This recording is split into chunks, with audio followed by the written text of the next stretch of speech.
प्रिय विद्यार्थियों, आज हम लोग मीरा की कविता के काव्य सौंदर्य, काव्य रूप, रस योजना और गीति तत्व के संबंध में बात करेंगे। देखिए, मीरा की रचनाओं के काव्यत्व पर विचार करने से पूर्व ये ध्यान में रखना आवश्यक है कि उन्होंने सप्रयत्न काव्य साधना नहीं की। भाव विभोर होकर, कृष्ण भक्ति में डूबकर उनके मुख से जो भावधारा फूटी, उसी से मीरा पदावली का निर्माण हुआ। मीरा के नाम पर प्रचलित अनेक रचनाओं की चर्चा मिलती है। यहाँ तक कि गीति काव्य, प्रबंध काव्य एवं टीका काव्य के रूप में कतिपय रचनाएं सामने आई हैं। सत्य तो यह है कि ये सभी अप्रामाणिक हैं। केवल प्रामाणिक रूप से मीराबाई की पदावली के नाम से प्राप्त पद ही उनकी वास्तविक रचनाएं हैं। उनकी पदावली के गुजराती एवं राजस्थानी में भिन्न भाषा रूप मिलते हैं।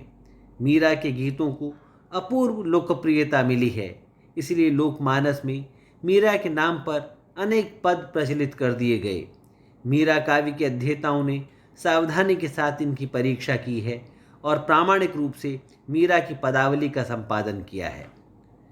इस विवेचन से स्पष्ट है कि मीरा की पदावली ही उनकी ख्याति का आधार है। काव्य रूप की दृष्टि से यह गीति काव्य है जिसमें अपूर्व भाव तन्मयता है। उनके गीति तत्व की चर्चा हम आगे करेंगे। रस योजना की दृष्टि से मीरा की कविता का अगर हम विश्लेषण करें तो हम पाते हैं कि मीरा श्रृंगार की कवित्री हैं। श्रृंगार के दोनों रूप, संयोग और वियोग के दर्शन उनकी रचनाओं में होते हैं।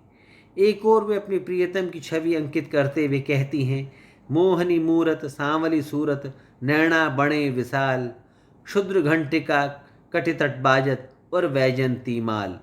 इसी प्रकार अपने प्रियतम का परिचय देते हुए वे कहती हैं, जाके सिर मोर मुकुट मेरो पति सोई, तथा हो तो गिरधर के रंग रांची। इन पदों में संयोग श्रृंगार का स्पर्श झलकता है।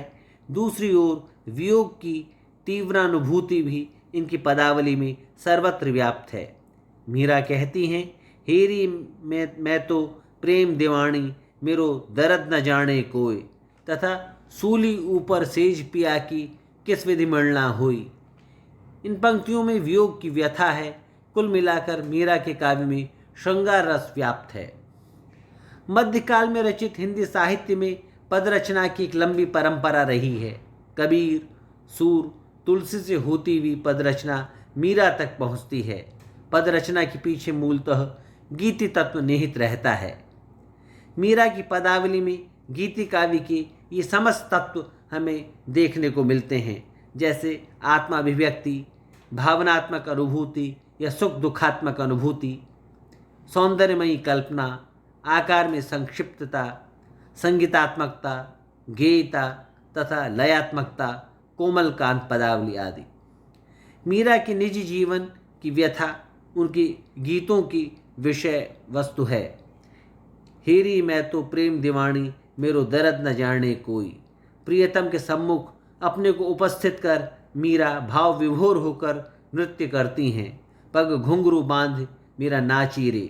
मीरा के जीवन की निजी अनुभव ही उसकी पदावली की विषय वस्तु हैं। मीरा के जीवन की सुख दुखात्मक भावना उनके गीतों का कलेवर है। अपनी भावनात्मक अनुभूति का जितना मार्मिक उद्रेक मीरा पदावली में देखा जाता है, वह अन्यत्र कहीं नहीं मिलता है। वो स्वयं कहती हैं, मीरा की तब पीर मिटेगी जब बैद संभालिया होई। मीरा पदावली उनकी वेदना तथा निजी अनुभवों की व्यंजनापूर्वक अभिव्यक्त करती हैं। गीत में लय की गूंज दूर तक विद्यमान रहती है। पदावली में वर्णित व्यथा और पीड़ा मात्र मीरा की नहीं है, बल्कि दाम्पत्य भाव से प्रभु के प्रति समर्पित प्रत्येक साधक की इसमें गूंज हमें सुनाई पड़ती है। मीरा पदावली तत्कालीन राजस्थानी तथा ब्रज भाषा में रचित है। जो राजस्थानी भाषा से माधुरी वो ब्रज भाषा से मधुरता लिए हुए है। इस प्रकार पदावली में कोमल वर्णों का प्रयोग दिखाई पड़ता है। संयुक्त व्यंजन, द्वित्व ध्वनियाँ और कठोर वर्णों का प्रयोग मीरा के पदों में दिखाई नहीं पड़ता। पियाजी म्हारे नैना आगे रहियो जी, नैना आगे रहियो ज्यो ही, माने भूल न जायो ज्यो जी। मीरा की पदावली संगीतमय है। इसकी लोकप्रियता का एक कारण इनके पदों में विद्यमान गेयता का होना भी है। इस प्रकार यह गीति रचना अपनी भावानुभूति, वेदना तत्व, ध्वनियात्मकता और कोमल कांत पदावली के कारण एक अत्यंत मनोहारी गीति काव्य के रूप में दिखाई पड़ती है। हिंदी में ही नहीं अपितु भारतीय भाषाओं के भी गीतकारों की अग्रिम पंक्ति में मीरा का स्थान सुरक्षित है।